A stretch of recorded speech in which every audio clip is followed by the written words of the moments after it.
मुच्यते। पूर्णस्य पूर्णमादाय पूर्णमेवावशिष्यते। ॐ शान्ति शान्ति शान्तिः। सहना भवतु सहनौ भुनक्तु सवीर्यं करवावहै तेजस्विनावधीतमस्तु मा विद्विषावहै।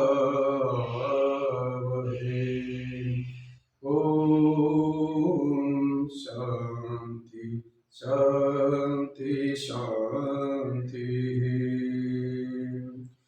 सच्चिदानंद रूपाय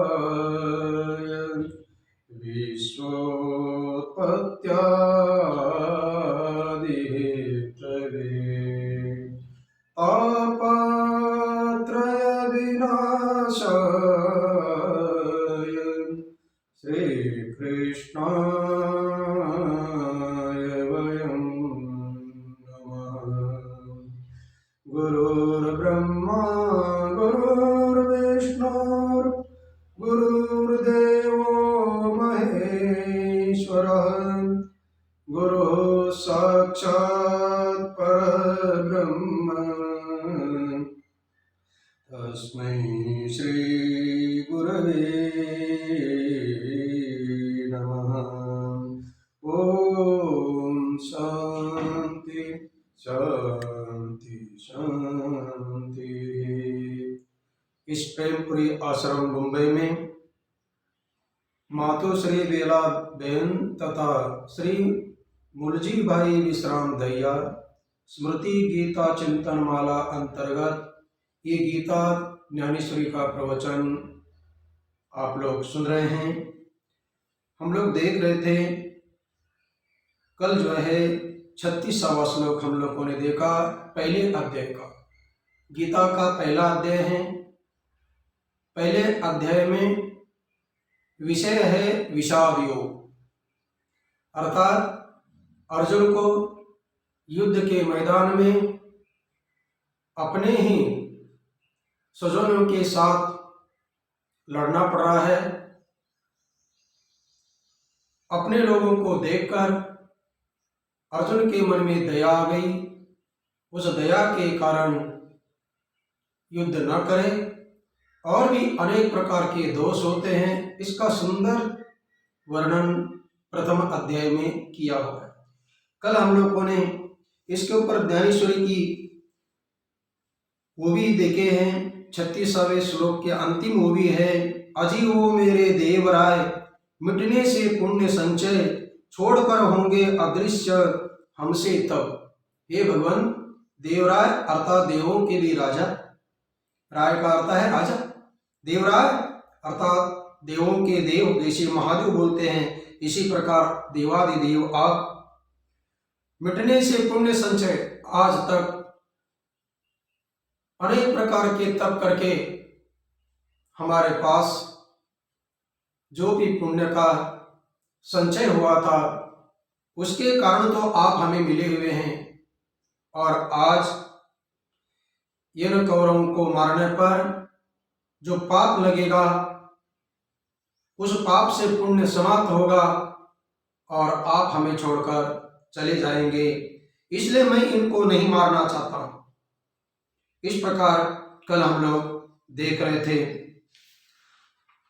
आगे 37वां श्लोक, तस्मात् नारावयं हन्तुं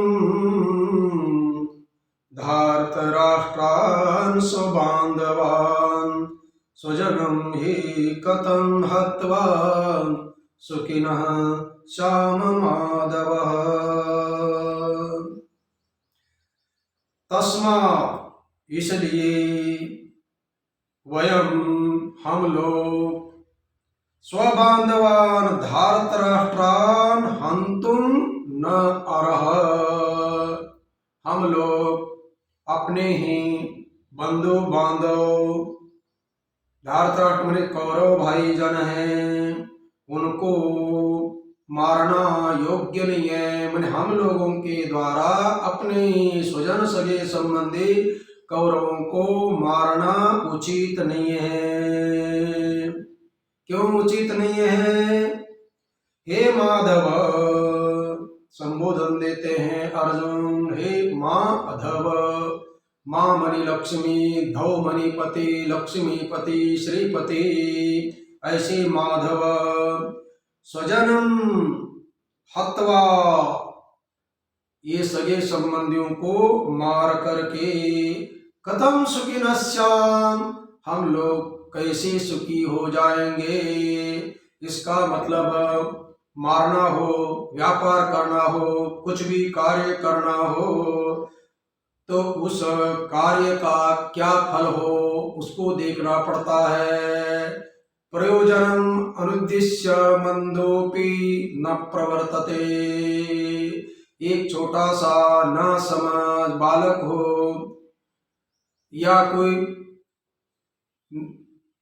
न जानते पागल के तरह व्यक्ति हो, ये ना समझ है दोनों, ये लोग भी बालक हो या पागल हो, आगे कुछ ना कुछ मिलने वाला है तब उधर जाते हैं, अन्यथा पड़े रहते हैं।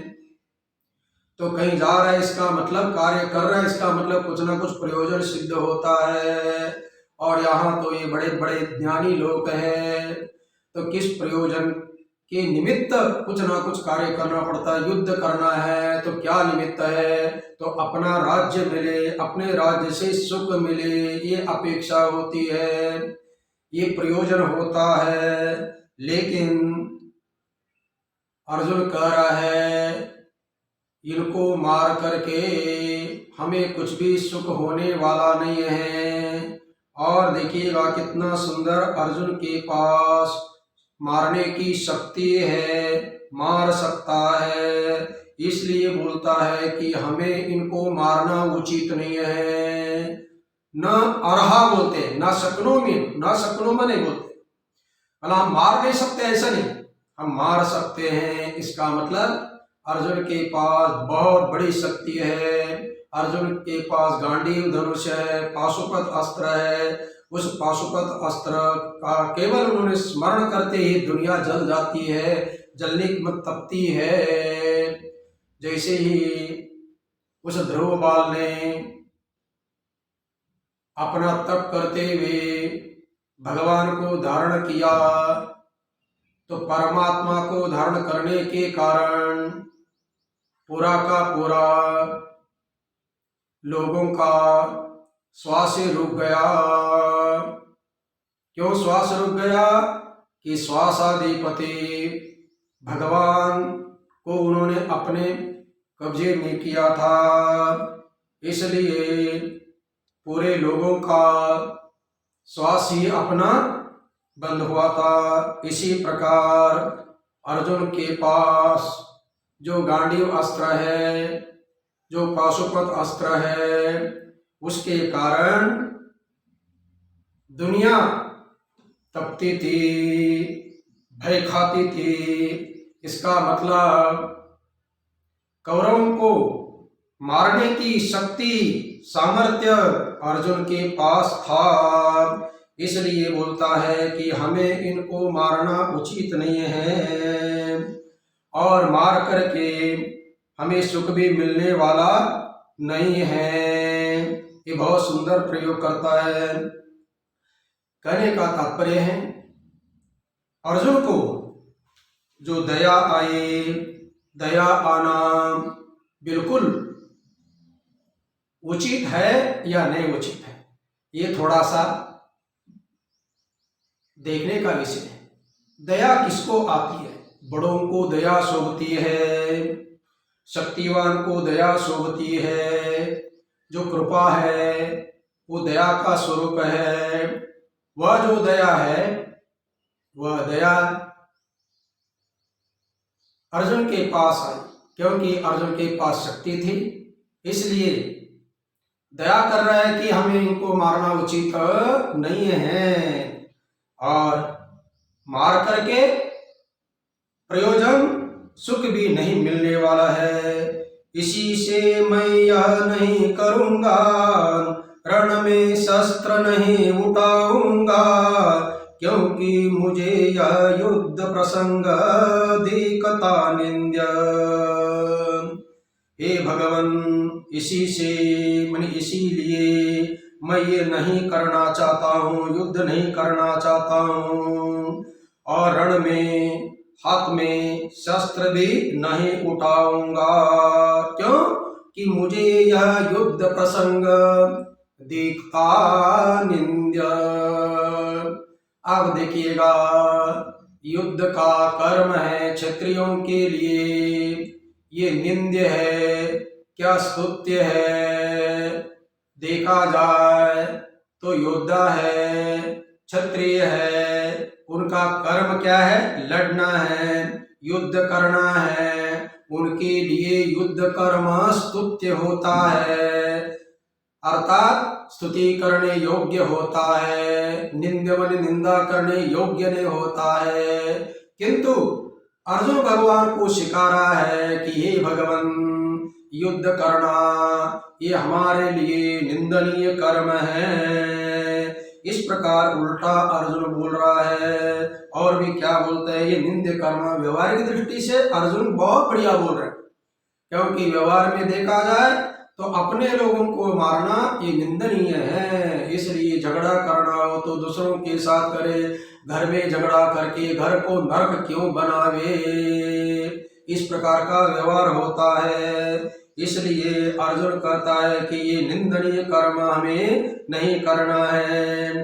तुझसे ही जब वियोग होगा, भला तब हमारा क्या रहेगा, उस दुख से हृदय फटेगा तेरे बिना कृष्णा। तुझसे ही जब वियोग होगा, हे अर्जुन, हे भगवान श्री कृष्ण, अर्जुन कह रहे कि आपसे आज संयोग है, हमारा मिलन है, बहुत बढ़िया आनंद आ रहा है, एक जगह रह रहे, खा रहे, पी रहे हैं, लेकिन ऐसा युद्ध को देखकर, निंदनीय कर्म को देख करके आप चले जाएंगे। पहले जो वर्णन आए कल, जो आग को देख, बगीचे में आग को देखने के बाद में कोयल भाग जाती है, कीचड़ में राजहंस चतुर पक्ष नहीं रहता है, इसी प्रकार ये निंदनीय कर्म करने के कारण आप हमसे दूर जाएंगे, तब हमारा और आपका वियोग होगा। भला तब हमारा क्या रहेगा, हमारे पास क्या है, सब कुछ तो आप ही तो हमारे। पायो जी मैंने राम रतन धन पायो, राम कहिए, कृष्ण कहिए, श्याम कहिए, यही तो धन है, इनके बिना दूसरा कौन धन हो सकता है। इसलिए बोलता है भला आप चले जाओगे तो हमारा क्या होगा। क्यों? अरे भाई अर्जुन, यदि भगवान श्री कृष्ण आपके पास से जाएंगे तो क्या होगा। देखिएगा, किसी कार्य से जाना अलग है, त्याग करके जाना अलग है। हाँ, सख्य संबंध होते हुए जहाँ मैत्री है, भक्त का नाता है, वहां से एक दूसरे का किसी कारणवश वियोग हो जाए तो चल जाता है, किंतु नफरत से वियोग होना ये कभी अच्छी बात नहीं है। इसलिए आपका वियोग होने के बाद में जो हमें दुख होगा, उस दुख से ही फटेगा तेरे बिना श्री कृष्ण, आपके बिना ये हृदय, ये कलेजा फट जाएगा। इसलिए मैं ये निंदनीय कर्म नहीं करना चाहता हूँ। तब कौरव वध होगा, हमें राज्य भोग मिलेगा, यह सारा अशक्य होगा, कहता है पार्थ। तब कौरव वध होगा, मैंने कौरव का जब वध होगा तब हमें राज्य भोग मिलेगा, ये सारा कर्म करना अशक्य है, मैं इस प्रकार का कर्म करने वाला नहीं हूँ।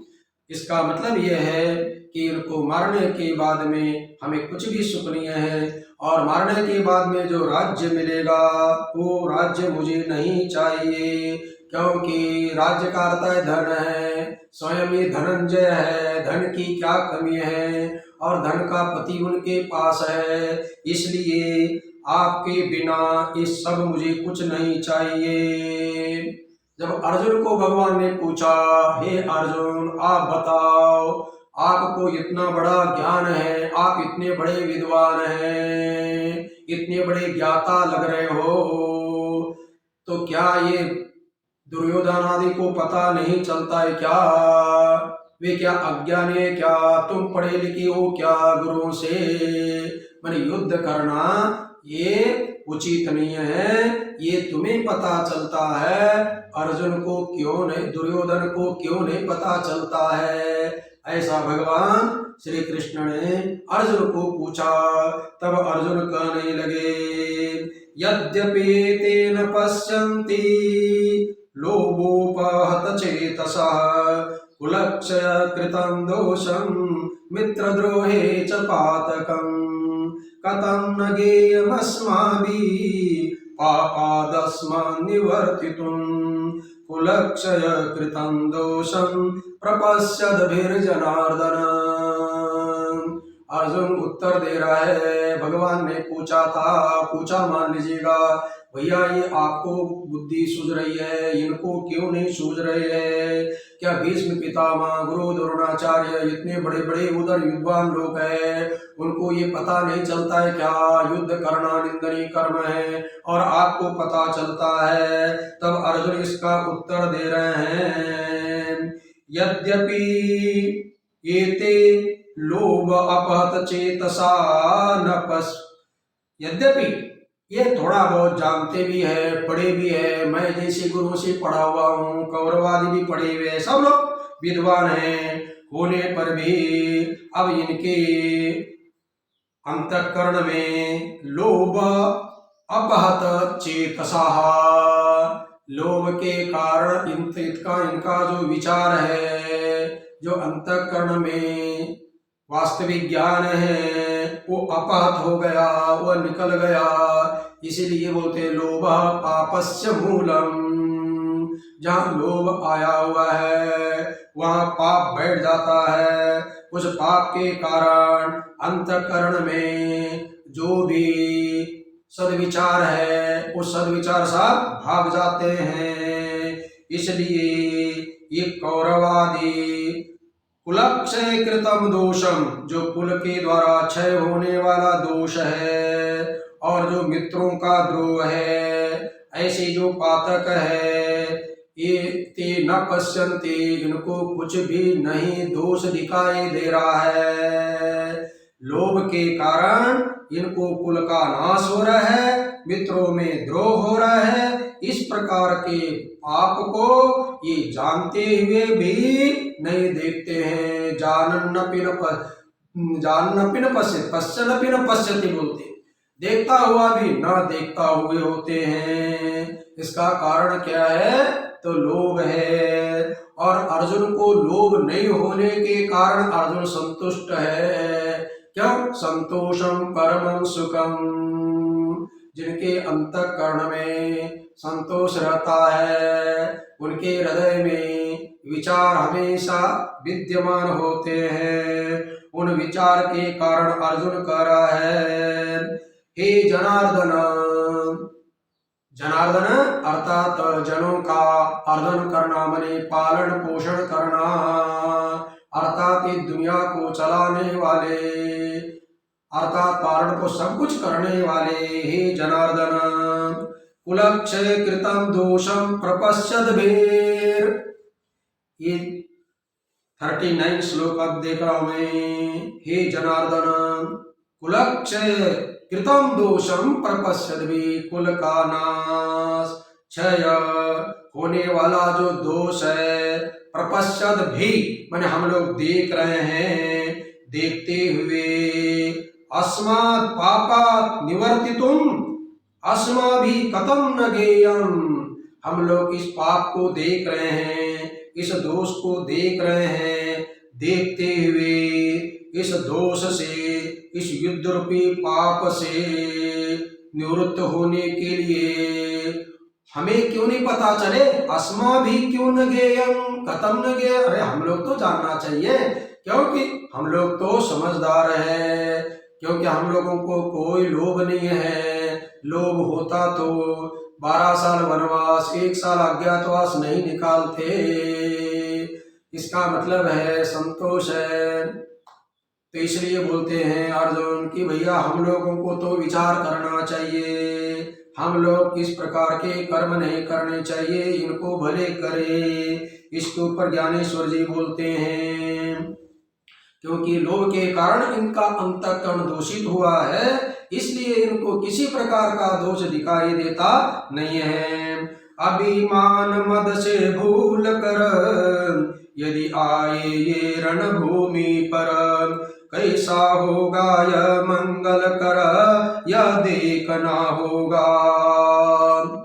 अभिमान मद से भूल कर भगवान श्री कृष्ण को अर्जुन कह रहे हैं, हे भगवान ये सब अभिमान में, अभिमान के मद में, गर्व में भूल गए हैं। जो अभिमान है, अहंकार है, जो गर्व है, युगो बोलते हैं, जिसके अंदर युगो होता है वो एक प्रकार का मदोन्मत्त होता है, उनके अंदर अलग ही एक नशा चढ़ती है। इस प्रकार नशा को लेकर ये रणभूमि पर आए हुए हैं। कौन? ये कौरव आए हुए हैं, लेकिन ये आने पर भी कैसा होगा मंगल कर ये देखना होगा। ये अभिमानी है, ये भूल गए हैं, इसलिए लड़ाई करने के लिए आए हुए। तो हमें तो देखना होगा कि हमारा भी कल्याण हो और इनका भी कल्याण हो। समझदार व्यक्ति अपना भी हित देखता है, सामने वाले का भी देखता है, और जो ना समझ है वो अपना ही हित देखता है। जैसा किसी व्यक्ति को बीड़ी पीने की अपना इच्छा हुई, उसके पास बीड़ी तो थी, लेकिन बीड़ी सुलगाने के लिए क्या नहीं था? बोलते हैं आग नहीं थी, माचिस नहीं थी। तो बोलते हैं दूसरे के अपना बीड़ी जब अपना जलाना था तो बोलते हैं भैया तेरी गाड़ी जली तो जलने दो, तेरा घर जले तो जलने दो, लेकिन मुझे बीड़ी सुलगाने दो। ऐसा उदाहरण देते हैं। ये किसका? अज्ञानी लोगों का, स्वार्थी व्यक्तियों का। लेकिन जिसके पास स्वार्थ नहीं है वो तो विचार करते रहता है। हमें तो इस युद्ध के मैदान में दोनों का हित किसमें है ये देखना होगा। जैसा छोटा बच्चा हित किसमें जानता नहीं है, इसलिए तो आग को पकड़ना चाहता है, सर्प को पकड़ना चाहता है, कुत्ते को पकड़ना चाहता है, लेकिन माता को पता है बच्चे का हित किसमें है, तो बच्चे को माता पकड़ने देती नहीं है। इसी प्रकार अर्जुन कह रहे हैं ऐसा कैसा यह करना, अपनों को आप मारना, जान बुझ कर है लेना विषकाल कुट। ऐसा कैसा यह करना, अपनों को आप मारना। हे भगवान भला ये ऐसा कैसा हो सकता है? कैसा बने? अपने को आप मारना, इसका मतलब है अपने पैर के ऊपर अपनी कुल्हाड़ी मार करके कैसा लिया जाए, क्योंकि अपने ही गोत्र के लोग हैं, तो अपने गोत्र के, अपने घर के लोग हैं, इतने इनको मारना माने अपने को मारना है। अपने हाथ को मारने का मतलब अपने को मारना है, शरीर को लगे तो अपने को लगना है। इसी प्रकार अपने कुल के लोगों को मारना माने अपने को मारना है। इसलिए हे भगवान अपने आप को कैसा मारना उचित है क्या बताइए? यदि अपने आप को मारने का मतलब क्या होता है? एग्जाम्पल देते हैं, जान बुझ कर कालकूट झर लेना है। किसने कहा भैया ये भोजन तो बहुत बढ़िया बना हुआ है, तुम बहुत दिन के भूखे हो, लेकिन इस पकवान में कालकूट झर अपना डाला हुआ है, है, देखो खाना है तो खाओ। उन्होंने बोला अरे चलो कालकुट हो, कुछ भी हो, भूख लगी है, खाएंगे ये। ऐसा अपने आंखों से उस झाड़ वाले अन्न को देखकर खाएगा क्या? यदि खाएगा तो क्या होगा? स्वयं मर जाएगा। तो स्वयं मरना कोई जानता है क्या? देखिए ना, घरों में इधर उधर कोई तो मर जाएगी बोलते हैं, तू मर, तेरा बाप मर बोलते हैं। किसी को भी तू मर ये शब्द सहन नहीं होता है। यद्यपि लोके मरणं शरणं, लोक में सत्य मरना ही है, लेकिन कोई व्यक्ति अपने को अपनी मृत्यु हो जाए ये शब्द भी कान पर सुनना नहीं चाहता है। अगा मरहा बोल न साती, मेलावरी तरे रड़ती। तुकाराम जी बोलते हैं अगा, अरे देखो देखो भाई, मरहा बोल न साती, कोई भी व्यक्ति मर ये बोल सहन करता नहीं है, लेकिन मरने पर है तोबा रोते रहते हैं। तो इसका मतलब क्या हुआ? तो कालकूट जो है जहर है, जानबूझकर भी कोई भी व्यक्ति ले नहीं सकता है। इसी प्रकार ये युद्ध करना, युद्ध करने पर कुल का क्षय हो जाता है। इस प्रकार का दोष अपने आंखों से देखते हुए कैसा किया जाए बताइए। अर्थात उत्तर तो व्यवहारिक दृष्टि यही आएगा, ऐसा दोष कभी नहीं होने देना चाहिए। अजी कबीरा चलते यदि कहीं से सिंह आते, उसको टाल कर जाते इसी में भला है। अजी कबीरा चलते, कोई भगवान श्री कृष्ण को अर्जुन समझा रहे, भगवान कई राह रोड पर जा रहे थे, रास्ते पर जाते जाते यदि मैंने अचानक कहीं से सामने सिंह आ गया, लाइन आ गया, उस सिंह को देखते ही कोई व्यक्ति बोलेगा कि चलो वो उधर से आ रहा है, हम इधर से जाए, विरुद्ध दिशा में क्या होता है? ऐसा कोई जाएगा क्या? और जाने पर क्या होगा पता है? कोई शेर के बाड़े में गिर जाए तो 1 मिनट देरी नहीं लगाता है, मार देता है पंजा।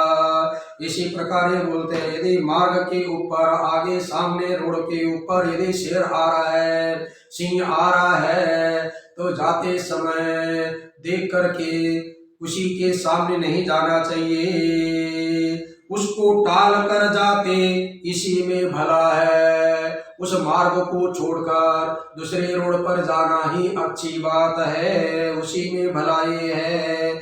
इसका मतलब ये युद्ध एक प्रकार का उधर से रास्ते पर आने वाला सिंह है, इसलिए उस सिंह के तरफ न जाते हुए टहल देना ही अच्छा है, टाल देना ही अच्छा है। और भी उदाहरण देता है अर्जुन, प्राप्त प्रकाश को छोड़ना, अंधकूप में फिर जाना, उससे है क्या लो, उससे है क्या लाभ होना, कहो देव, उससे है क्या लाभ, कहो देव। किसमें लाभ पूछ रहे? देखिएगा, हाथ में प्रकाश था, जाते जाते मशाल रात में जा रहा था रोड से, और रोड पर से जाते जाते मशाल हाथ में थोड़ा सा बोझ हो रहा था, प्रकाश का बोझ हो रहा था।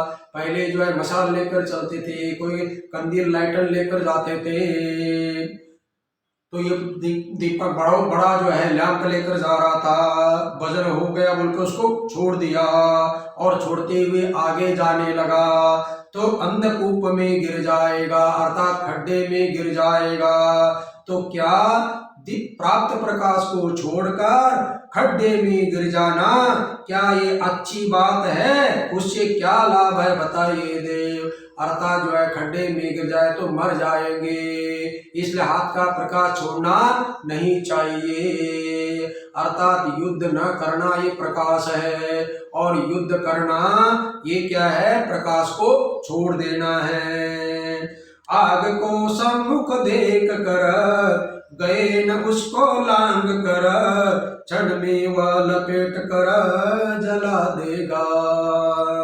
अर्जुन और भी उदाहरण दे रहे हैं, भगवान आप श्रवण करिएगा अच्छे प्रकार से। मैं इस युद्ध करने से होने वाले दोषों की लिस्ट दे रहा हूँ। आग को सम्मुख देख कर चलते समय जंगल से जा रहा था, जाते हुए सब तरफ सामने आग ही आग लग गई। उस आग को देखकर गए न उसको लांग कर, उसको छोड़कर दूसरे तरफ यदि नहीं जाते हैं तो वह क्षण में लपेट कर जला देगा। एक क्षण भर भी देरी न लगाते हुए वो आग जो है उस व्यक्ति को जला के स्वाहा कर देगी। तो बुद्धिमानी यही है, सामने आग को देखकर उसको लांग करके टाल करके जाना ही बुद्धिमानी है। इसी प्रकार इस युद्ध को टाल देना ही बुद्धिमानी है। क्यों? अरे भाई युद्ध के दोष भयंकर है। ये तो अपना आग का, कालकूट का, शेर का तो केवल एक व्यक्ति के लिए है, ये तो वंश के लिए बात है, इसलिए कह रहा है। वैसे दोष असाधारण घेरते हैं हमको पूर्ण, जान कर भी आचरण करना कैसे। बोलते ये दोष कोई सामान्य नहीं है, बहुत बलवान दोष है। ये बलवान माने प्रबल दोष है।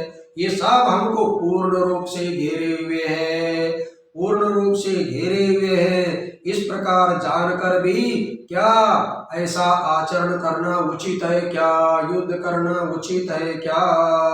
युद्ध करने के लिए जो मैं प्रस्तुत हुआ हूँ, सब प्रकार से प्रत्यक्ष दोष देखते हुए भी यदि मैं युद्ध करूंगा तो ये अच्छी बात है क्या? मैंने आग को देखकर जाना अच्छी बात है क्या? सामने सिंह आ रहे तो आते हुए उसके तरफ जाना अच्छी बात है क्या? हाथ का दीपक डाल के अपना जंगल के रास्ते पर जाना अच्छी बात है क्या? बहुत सुंदर सुंदर उदाहरण दे रहा है। ये आप बताइए ये अच्छी बात है क्या? क्योंकि ये दोष कोई सामान्य नहीं है, ये युद्ध रूपी दोष महाभयंकर है, इसलिए ऐसा आचरण नहीं करना चाहिए। पूछ कर इतना बोले पार्थ, सुनो देव इसका मतितार्थ, कहूंगा इस पाप का अनर्थ अब तुझसे ही। भगवान श्री कृष्ण अर्जुन के द्वारा प्रवचन जो है दिया जा रहा है, वो चुपचाप सुन रहे हैं। इसका मतलब है इसके अंदर दया कितनी है, शोक मोह जो है कितनी डिग्री का है, उतनी दवाई देनी पड़ती है। इसलिए जो है इस शोक मोह का अंदाज ले रहा है, इसलिए चुपचाप बैठे मौनी बाबा बनकर और बोलते सुनिएगा इसका मतितार्थ मतलब इस दोष का कितना भयंकर अपना अनर्थ होने वाला है, वो मैं आपको बताऊंगा, आप सुन लीजिएगा। पाप ही पाप, सब अनर्थ सब तरफ कैसा ये फैलता है। जैसे थोड़ा सा नमक पानी में डाल देते हैं तो पूरे पानी में घुल जाता है। इसी प्रकार ये पाप का महाभयंकर अनर्थ होने वाला है, उसको मैं आपको कहता हूँ, आप सुन लीजिएगा।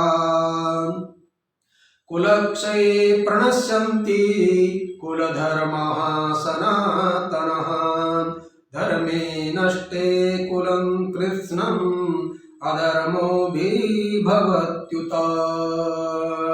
ये 40वां श्लोक है। भगवान श्री कृष्ण को अर्जुन कह रहे हैं कुलक्षय अर्थात कुल का नाश हो जाने के बाद में क्या होने वाला है भाई, होने दो। यदि भगवान ने कहा मान लीजिएगा युद्ध करने पर कुल का नाश होने दो यार, बोले नहीं नहीं नहीं, कुल का नाश होने पर कितना बड़ा अनर्थ होता है।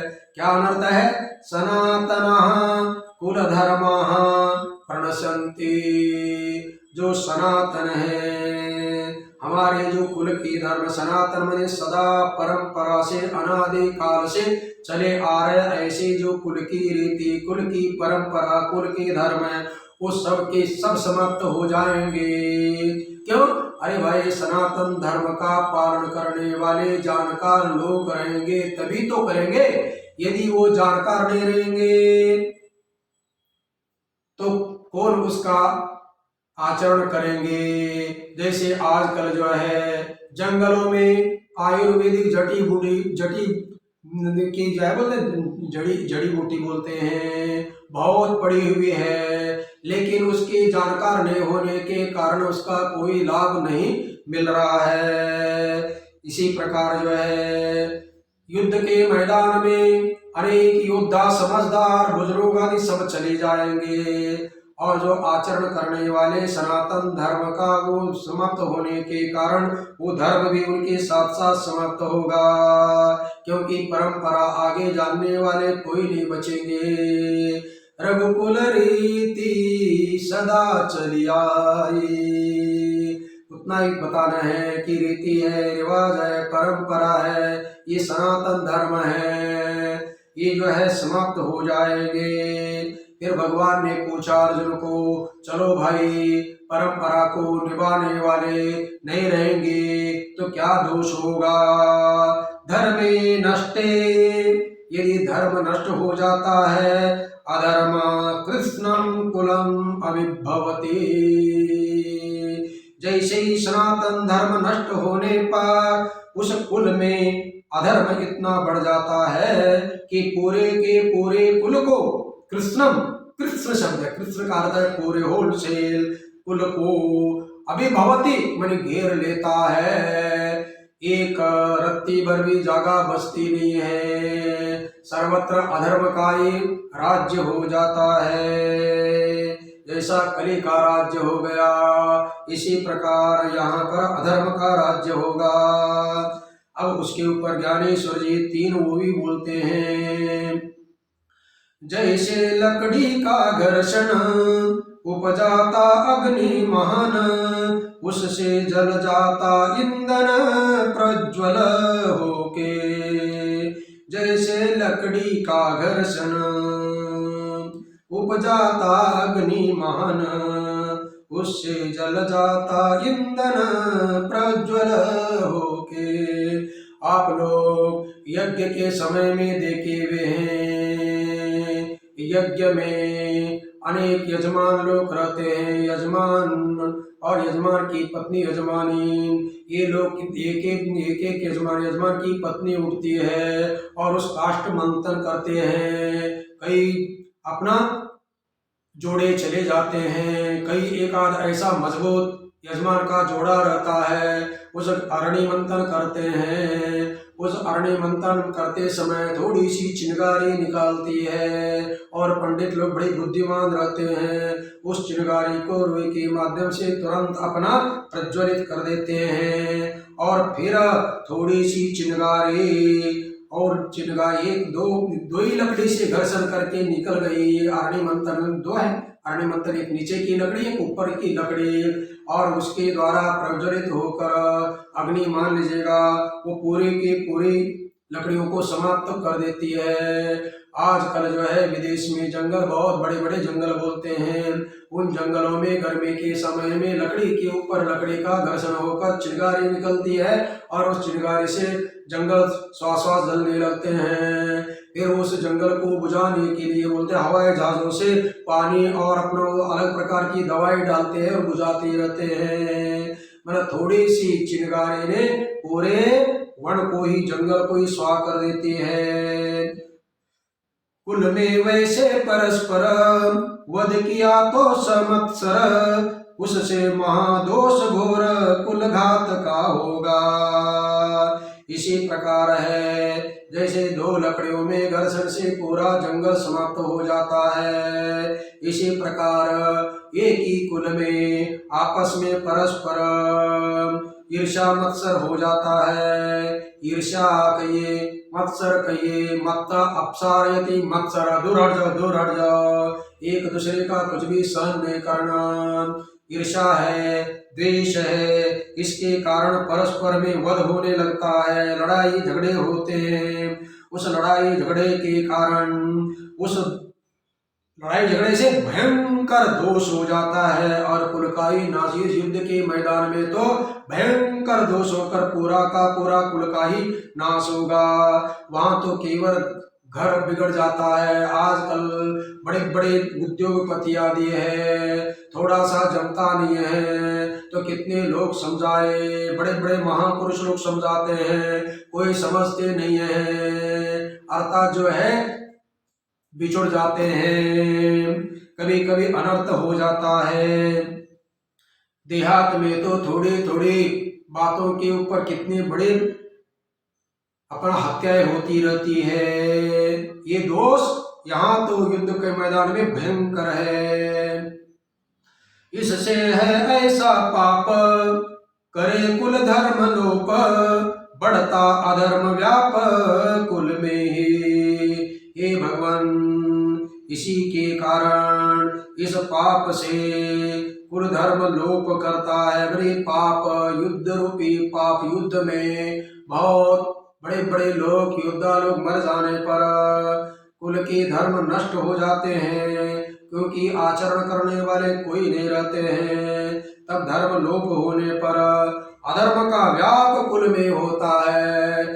जैसे कपड़े में धागे की व्याप्ति है, धागा व्याप्त है, धागा व्यापक है और कपड़ा व्याप्य है, इसी प्रकार कुल में महापाप, अधर्म, ये सब इतना बड़ा व्यापक हो जाता है कि उस कुल को अपने कब्जे में लेता है।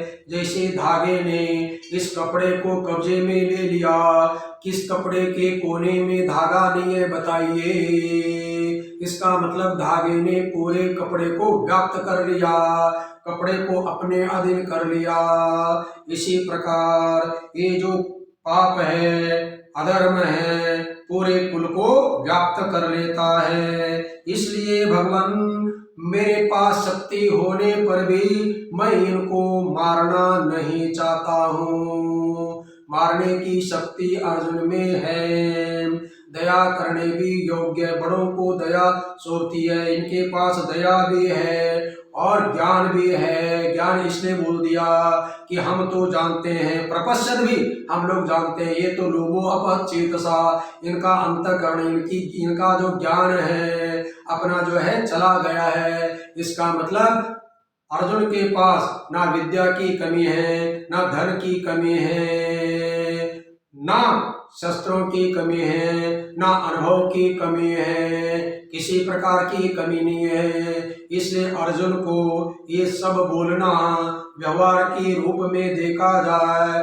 तो अत्यंत उचित है, बहुत ही अच्छी बात है। व्यवहारिक दृष्टि अर्जुन को ये शोभा देता है।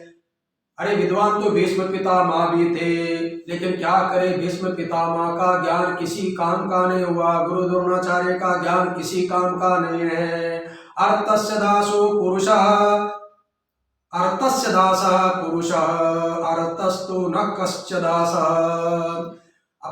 ये देखिएगा, युद्ध के मैदान, युद्ध होने के बाद में मैंने बताया ना, धर्मराज को दुख हुआ था। उस दुख को, शोक को मिटाने के लिए भगवान श्री कृष्ण के पास श्री कृष्ण भगवान ने सरसैया पर लेटे हुए हैं, भीष्म पितामह के पास ले गए। भीष्म पिता ने धर्म अधर्म का बहुत सुंदर राजनीति का पाठ पढ़ाया और युधिष्ठिर जी समझ गए, प्रसन्न हो गए। और उसी समय में द्रौपदी माता ने पूछा, हे पितामह जी, उस समय ये ज्ञान कहाँ गया था?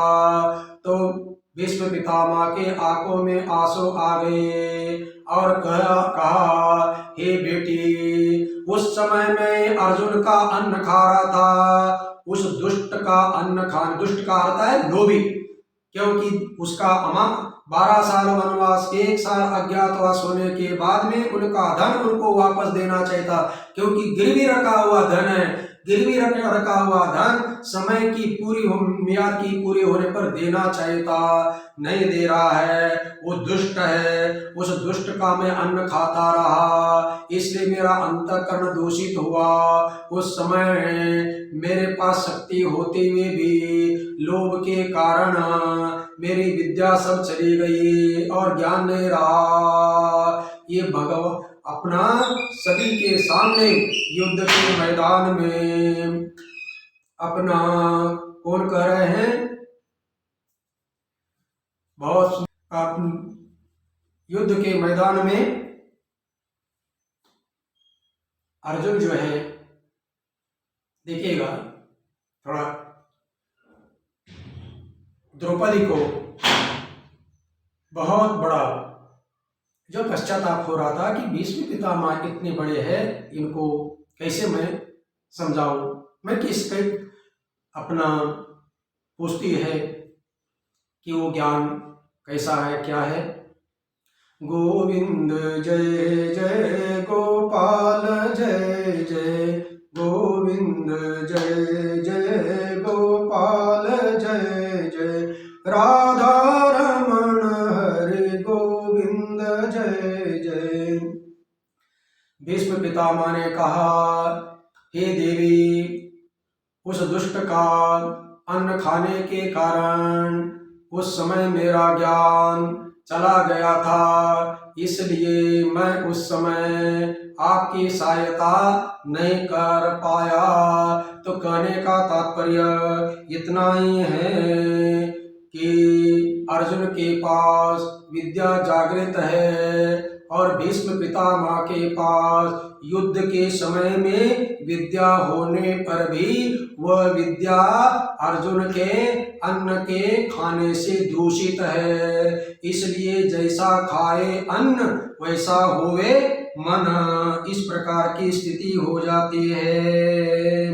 इसलिए बहुत सुंदर अर्जुन कहता है, अधर्माभिभवात् कृष्ण प्रदुषन्ति कुलस्त्रियः, स्त्रीषु दुष्टासु वार्ष्णेय जायते वर्णशंकरः।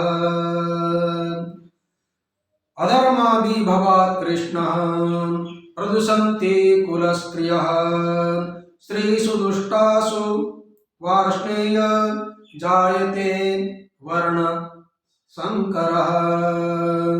हे वार्ष्णेय, भगवान श्री कृष्ण को अर्जुन संबोधन दे रहा है, क्या दे रहा है, वार्ष्णी, वृष्णि कुल में उत्पन्न होने के कारण वार्ष्णेय ऐसा नाम पड़ जाता है, विशेषण है कृष्ण का। हे वार्ष्णेय, हे कृष्ण, अधर्म अभिभवात्, अर्थात कुल धर्म नाश होने के कारण, अधर्म हमारे कुल में सर्वत्र व्याप्त हो जाने के कारण उसका परिणाम क्या होगा, अधर्म का परिणाम, अधर्म का फल क्या होगा, कुल स्त्रिया प्रदुषन्ति, जो कुल की स्त्रियां हैं वह दूषित हो जाती है और दूषित हो जाने के कारण स्त्रीषु दुष्टासु, अर्थात स्त्रियों का भ्रष्ट हो जाने के बाद में उसका परिणाम क्या हो जाता है, वर्ण संकर जायते, अर्थात जो है वंश परंपरा दूषित हो जाती है। अर्थात वह जो बीज होता है थोड़ा सा भूजने के बाद में उपजने योग्य नहीं होता है, अंकुर नहीं देता है। इसी प्रकार वंश दूषित हो जाने के बाद में वह वंश आगे विस्तार के लिए, उचित के लिए योग्य नहीं होता है, बोलते योग्य नहीं होता है। अब इसके ऊपर ज्ञानेश्वर जी बोलते हैं, इससे सारा सार विचार, किसके कैसे क्या है आचार, मिट जाते हैं मूल आधार विधि निषेध के। इससे सारा सार विचार, इससे का अर्थ है कुल धर्म नाश होने से, अधर्म का बोलबाला हो जाने पर, जिधर भी देखे उधर बोल बाला ये है। ज्ञानी को जैसा जित देखो त श्याम है श्याम, श्याम जिये श्याम हिये श्याम बिन नाहि तिये। अर्थात कण कण में भगवान सज्जनों को दिखाई देता है और दुर्जनों को कण कण में दुष्टता ही दिखाई देती है, दोषी दिखाई देता है। इसलिए अधर्म व्याप होने पर सारा सार विचार समाप्त हो जाता है। फिर किसके कैसे क्या है आचार, विचार नहीं होने के कारण आचरण भी नहीं होता है। विवेक हो तभी तो जो है कुछ अच्छी प्रकार से कुछ कर्म करेंगे, विचार हो तो आचार हो जाएगा और विचार के कारण सदविचार के कारण सदाचार होंगे और सदाचार हीनम न पुनन्ति वेदा, आचार हीनम न पुनन्ति वेदा, आचारो परमो धर्मः। जो हमारा सदाचरण है वही परम धर्म है। लेकिन अधर्म के कारण क्या आचार है क्या विचार है ये पूरे के पूरे गायब हो जाते हैं। और आचार विचार गायब होने पर क्या करना चाहिए क्या नहीं करना चाहिए, क्या उचित है क्या अनुचित है ये पता नहीं चलता है। फिर मूल आधार मिट जाता विधि निषेध का। विधि निषेध का जो मूल फाउंडेशन है वही समाप्त हो जाता है।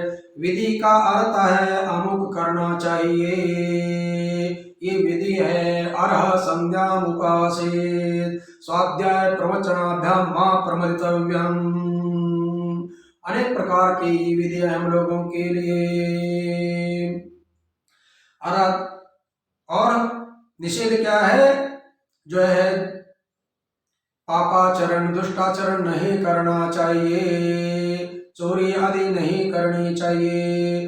जो नहीं करने के लिए वेद बोलता है उसका नाम है निषेध, और वेद जो हम लोगों को करने के लिए जो कहता है उसका नाम है विधि। अब ये विधि और निषेध का ज्ञान तो तब होगा, अंतःकरण शुद्धि होगी तब हमें पता चलेगा।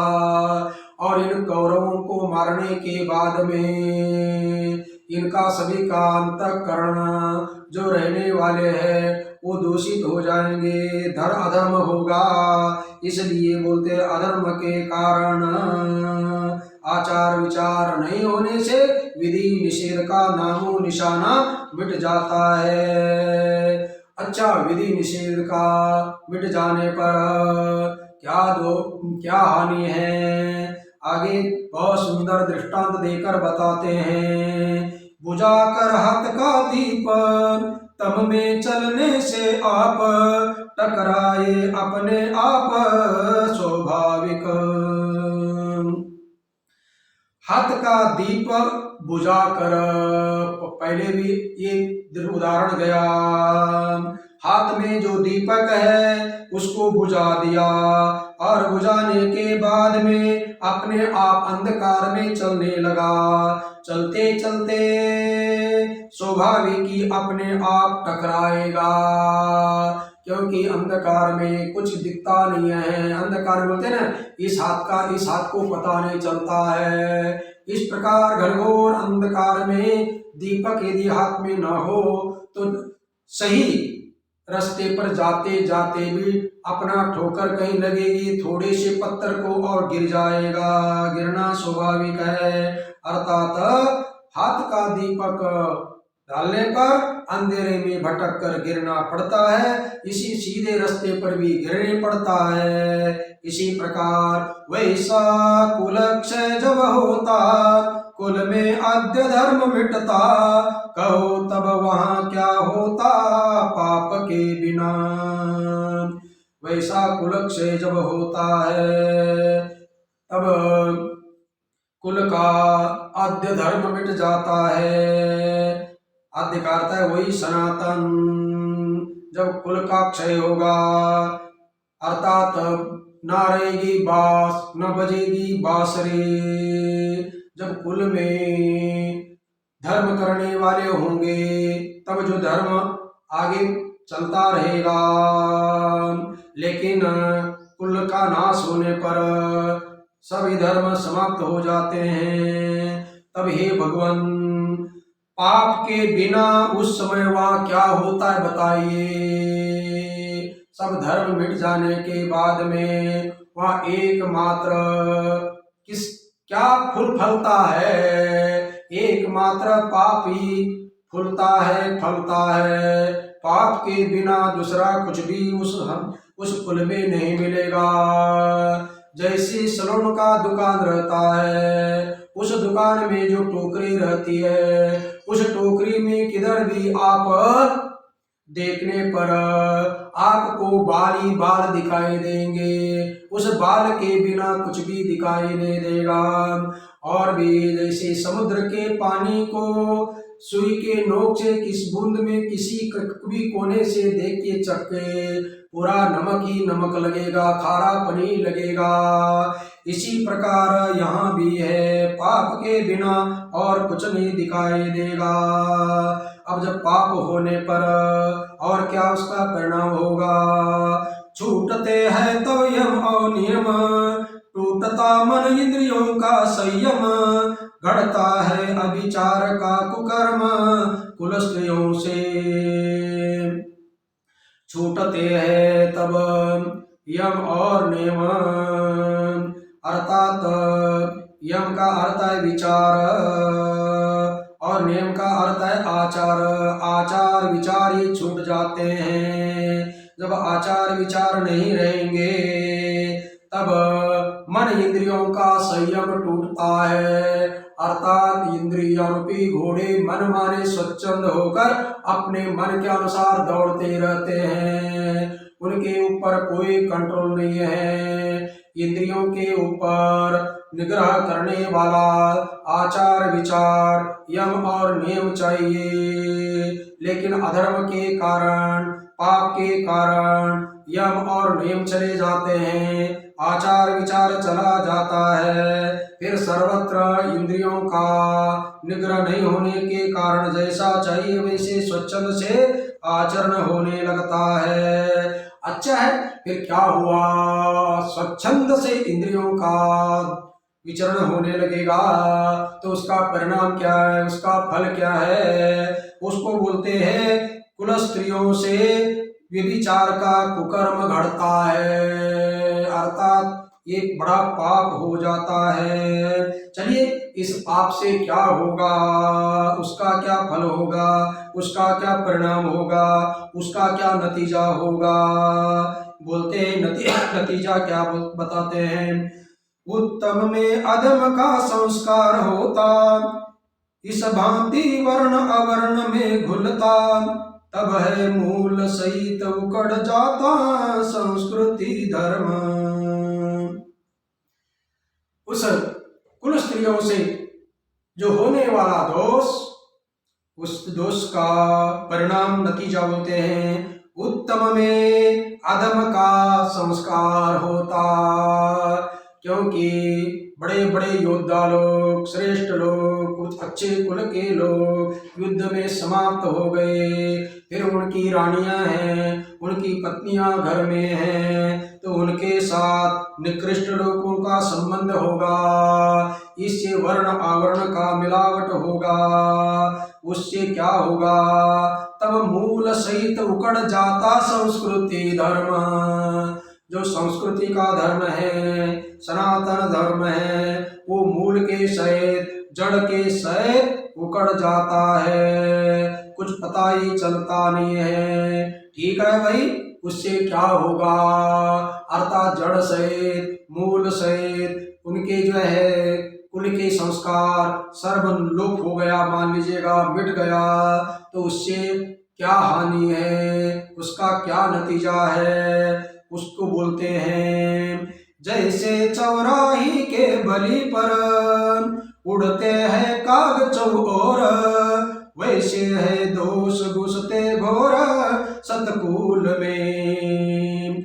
जैसे चौराही के बलि पर यज्ञ आदि करते हैं, यज्ञ में वो कुष्मांड एक फल होता है, उसको काट देते हैं और उसके ऊपर राक्षस का बहुत बड़ा जो है क्या करते हैं, चित्र आदि निकालते रहते हैं फोटो के ऊपर और उसको बलि के रूप में काटते हैं। और काट के साथ एक बहुत बड़ा थाल सजाया रहता है, पत्तल सजाया रहता है, उसमें सब प्रकार के बनाए हुए पदार्थ अन्न के रख देते हैं। और वह भोग जो है चौराहे के ऊपर दूर रखने के लिए जाते हैं और वह रख जाते हुए आगे पानी सींचते हुए जाते हैं और पीछे थाल लेकर जाता है और वहां रखने के बाद में दोनों आ जाते हैं, पानी सिंचन करने वाला और थाल रखने वाला।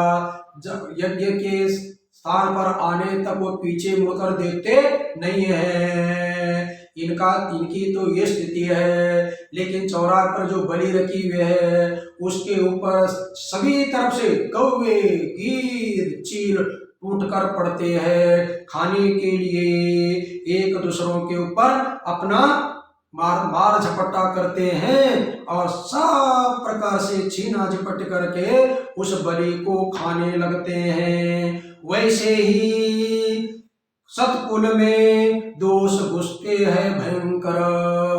जैसे चौराहे के बलि पर अनेक प्रकार के पक्षी टूट पड़ते हैं, इसी प्रकार ये कुल में वर्ण संकर दोष होने के कारण अनेक प्रकार के दोष सतकुल में प्रवेश करते हैं। मैंने सतकुल में इस दोष के अलावा दूसरा कुछ भी दिखाई नहीं देता है। ये जो है 41वां श्लोक हो गया। फिर आगे कल ओम पूर्णमदः पूर्णमिदं पूर्णात् पूर्णमुदच्यते पूर्णस्य पूर्णमादाय पूर्णमेवावशिष्यते। ओम शांति शांति शांति। शंकरं शंकराचार्यं केशवं बादरायणं सूत्रभाष्य कृतो वन्दे भगवन्तो पुनः पुनः। ओम शांति शांति शांति। ओम नमः पार्वती पते हर हर महादेव।